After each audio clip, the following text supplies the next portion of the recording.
Meantime, the investigation is moving forward. British air accident investigators will download the information from the flight recorders within 24 hours of receiving them from Malaysia.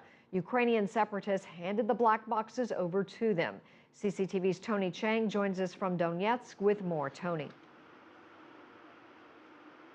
Thanks very much, Susan. Yes, it was looking like a very good day. We saw those black boxes being handed over by the rebel commanders here in Donetsk very late last night, well, very early this morning actually. Then later on in the day we saw the train that had left Donetsk with what we understood was 282 bodies. That was the figure being given by the rebel leaders, on its way to Kharkiv, the city from whence they will be flown to Holland. That then arrived earlier this morning. But we've since understood this evening from the Dutch forensic team that were with those bodies on the train that there weren't 282 bodies, there were only 200, and that's a very significant difference.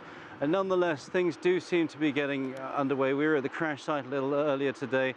The rebel insurgents who had been blocking the investigation earlier had allowed investigators to get through to some of the wreckage. They had started blocking off some of the wreckage too, so that people couldn't just wander in amongst what is essentially a crime scene.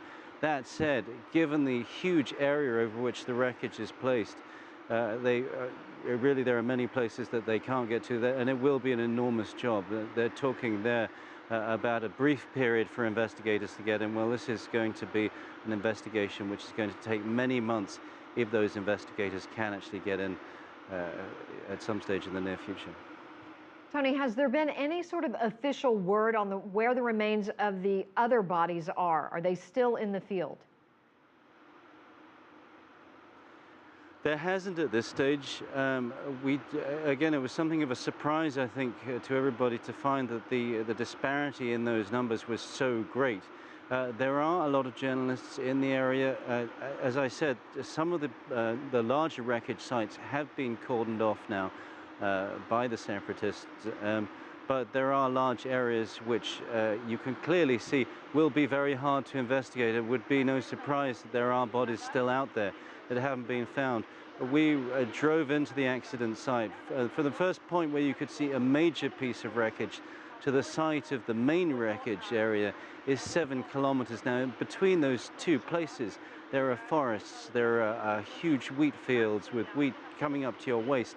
There are sunflower fields. So while there have been investigations with miners and other rescue workers over the last couple of days going through some of these areas, many places will remain untouched, and there are the possibility that there are many other bodies out there. I think with this news, there will be a fresh push to get more investigators into the area. That said, it does remain unsafe. The ceasefire does seem to be holding, but it is only within a 10-kilometer radius of the crash site. And while we were there today, you could still hear the crump of mortars and grenades in the distance, and it's an illustration of how insecure this region in general remains. Tony Chang, thank you so much for that, reporting live from Donetsk.